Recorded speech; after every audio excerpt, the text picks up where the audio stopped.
Mm, mm, mm. Larry, why aren't you over there helping to fix the tank? I only ride 'em, man. I don't know what makes them work. Definitely the antisocial type. Woof woof!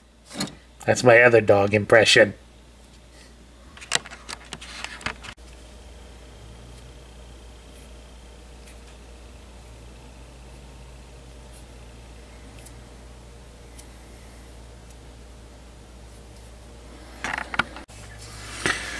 Hello everybody, Sparkster1701 here. And since last week we covered the Revenge of the Fallen version of Optimus Prime, it seemed fitting we should cover his Decepticon counterpart. So here we have the first Megatron released from the Studio Series line. And it also is his Revenge of the Fallen counterpart. Now, of course, I know that this version would get a second release, which would be a battle-damaged version. And that more or less depicts him closer to the end of the film, during their battle in the desert. Because it'll have Megatron with only part of his face, but he's also done up in colors that are a little more accurate to his screen appearance. So I guess Hasbro did a misstep on this one by trying to claim they're studio accurate, and in reality this one is not, since the colors are not exactly right. But as we've seen, Hasbro does have a few missteps with their studio figures. They have gotten better, but there are a few out there that are steps backwards in terms of what they could do with it. But at any rate here, let's remove Megatron from his stand, and as you can see, he comes with the exact same stand as Optimus Prime. This was to help highlight one of the key selling features of the Studio Series. It's the fact that if you did have multiples from the same movie that were put in the same scene, they were intended to be displayed together. So if you had this one, if you had Megatron and Prime together, you could have them be put in a battle position.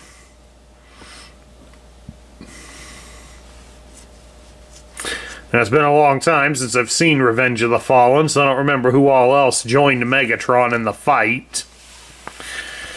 So no, all Optimus had with him was Screamin' Sam. And we all know how useless he is. Let's also point out that this Megatron is also a Voyager class. So he's a bit smaller than any of the other Megatrons I've reviewed on this channel. All the other ones that I've had have been leader class Megatrons. So this one's a little bit shorter, due to him being of the different class size. I wonder how that's going to look well when the Fallen comes out later on. I mean, not that I'm that interested in the Fallen, but I am interested to see how well he stands up next to this version of Megatron. Even though I do know already the Fallen will be a leader class figure, so he'll definitely be able to lord over this version of Megatron.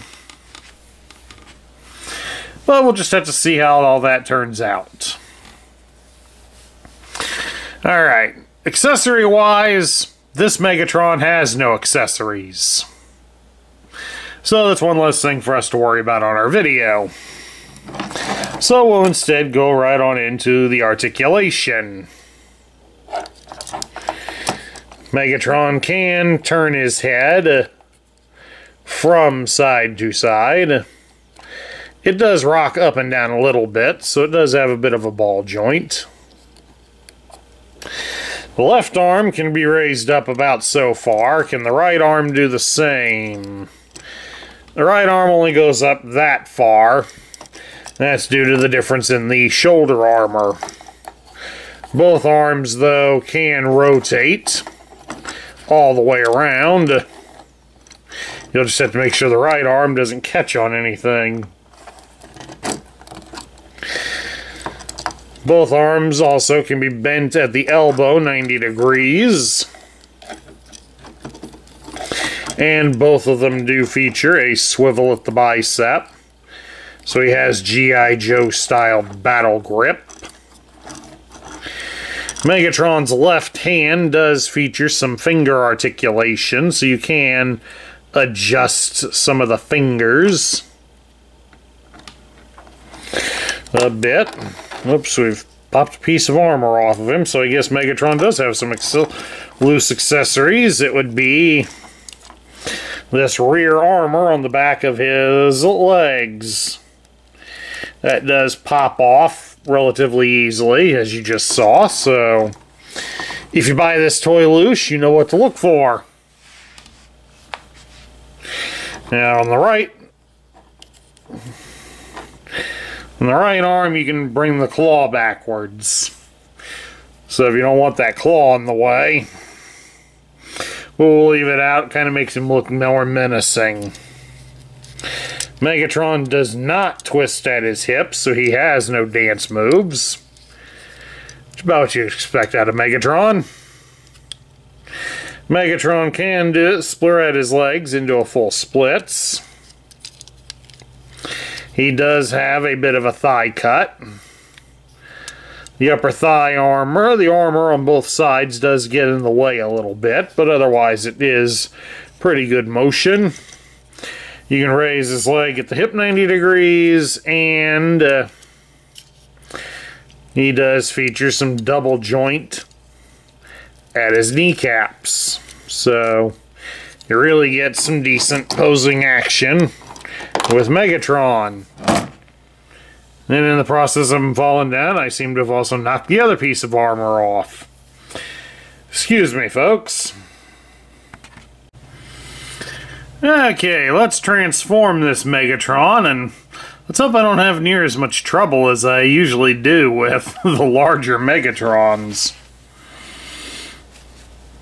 Alright, basically the first thing we have to do with Megatron is the large finger on his right arm has to be folded away. And then, of course, we have to straighten the arm. And then they want the arm turned all the way around like so. So that way the long blade is now sheathed at the top.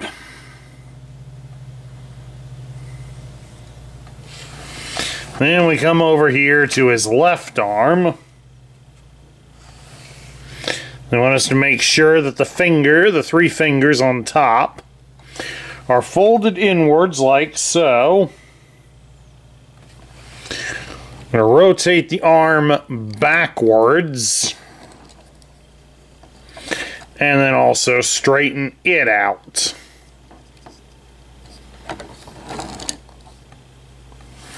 Like so.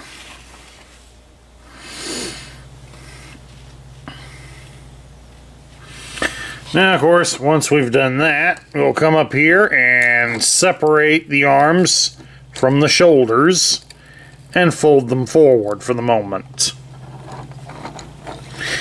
Because now we have freed Megatron's backpack. And we're going to come back here and we're going to start to unfold it out. All the way, as you can see, it's going to form the tank turret.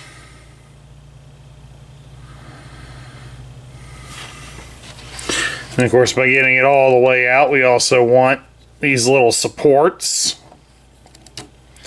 little side turrets, to also be out.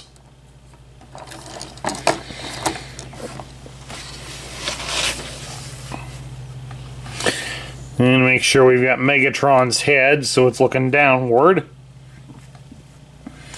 at his feet.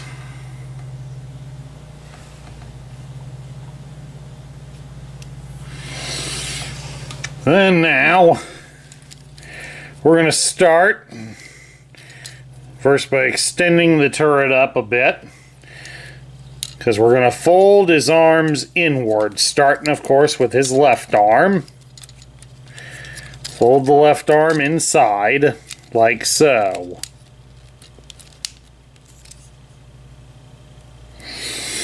And then you'll come over here on the other side, and we'll do the same thing with the other arm. Feel free to fold and shift things as necessary to get his arms inwards.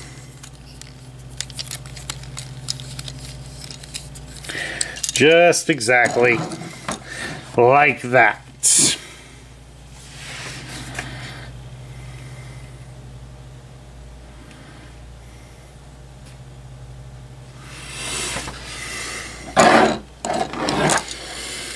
And of course, once you have his arms inwards, for some reason I want you to make sure that this piece here on his one arm, the cannon arm, is also folded down. And then just make sure that the turret is slid forward as far as it will go. Just exactly like that.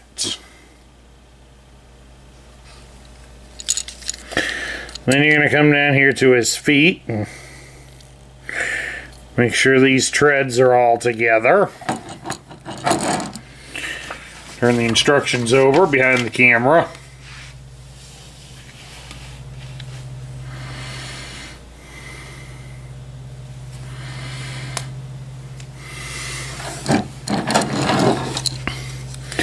These are the leg armor back here at the back. We're going to raise them up.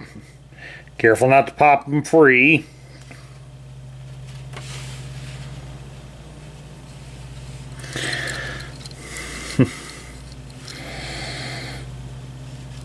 Then you're going to take these little protrusions that are here at the sides of the legs, and you want to fold them upward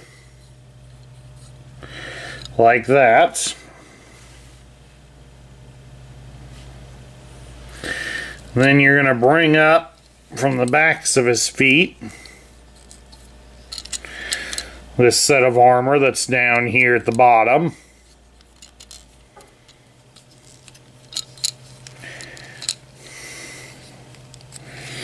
A second here, something's not right. Alright, what we're basically doing with this rear armor that's down on his feet, you got to fold it out and rotate it so that it fits in along the tread. Kind of like that. Takes a little effort since that piece is very stiff.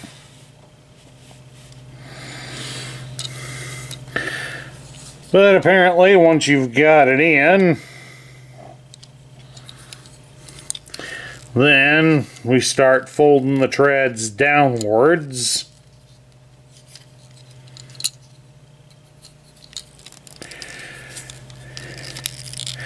Right here at the knees.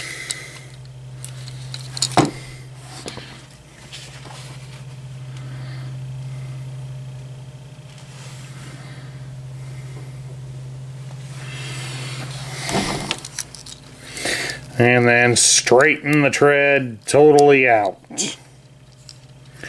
Keeping the leg armor down here beneath the leg.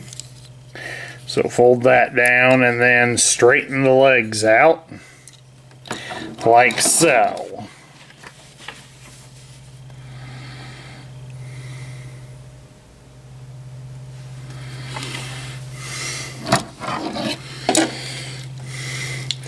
And we're going to turn the figure over briefly.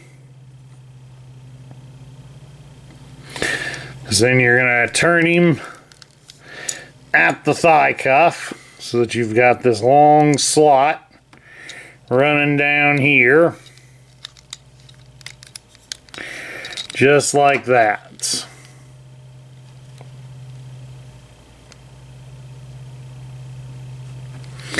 And then fold the legs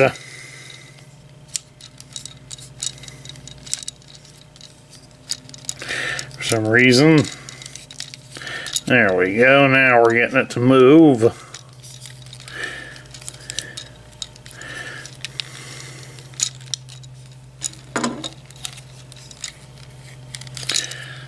You should rotate at the hip.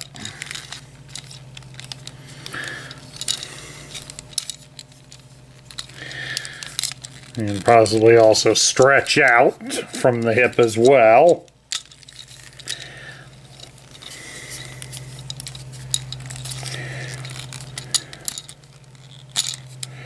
Yep, there we go, we're getting them.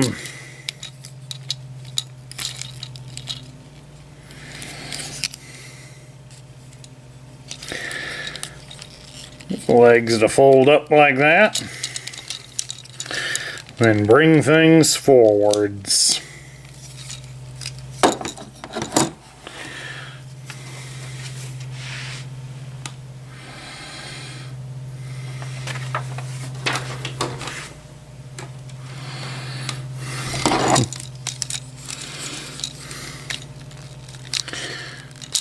There we go. It stretches out at a T-junction.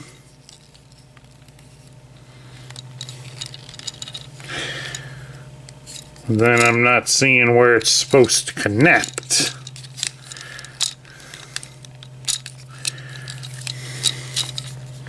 Ah, there it is.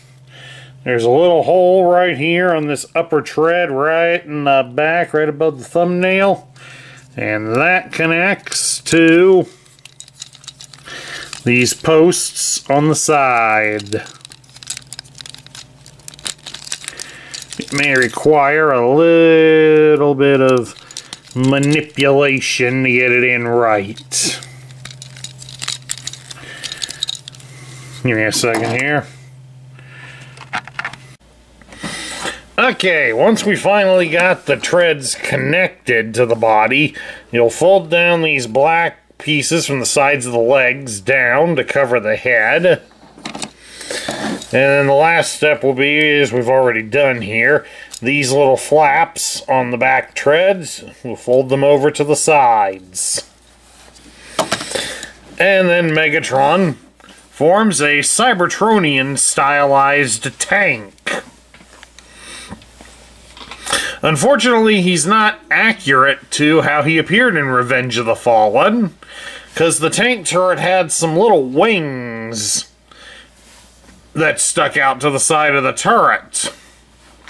So unfortunately, that's a downside to this toy, is that it's not 100% accurate.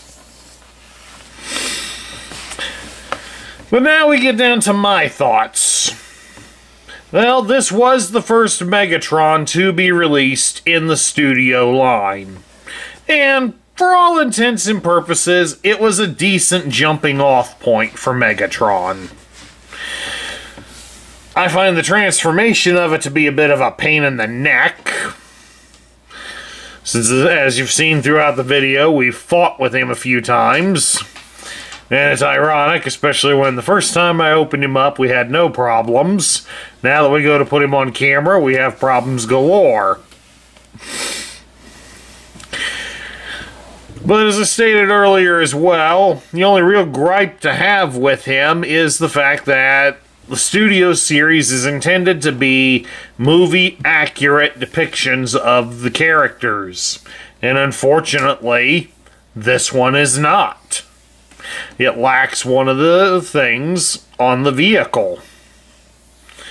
But since it's a Cybertronian stylized vehicle, we don't really have a whole lot to go on, so I guess we can give it a small pass, especially with it being the very first Megatron to be made in the Studio line.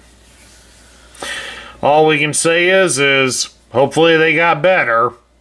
And I think they did when they upgraded him to a leader class instead of keeping him in a Voyager class. Megatron deserves to be a gigantic, hulking monster. And that's my review of the Studio Series Megatron from Revenge of the Fallen. I hope you all enjoyed it. Please do remember that if you like the content that we feature here on this channel, please do remember to like, share, comment, and subscribe. This is Sparkster1701 saying I will catch you all later.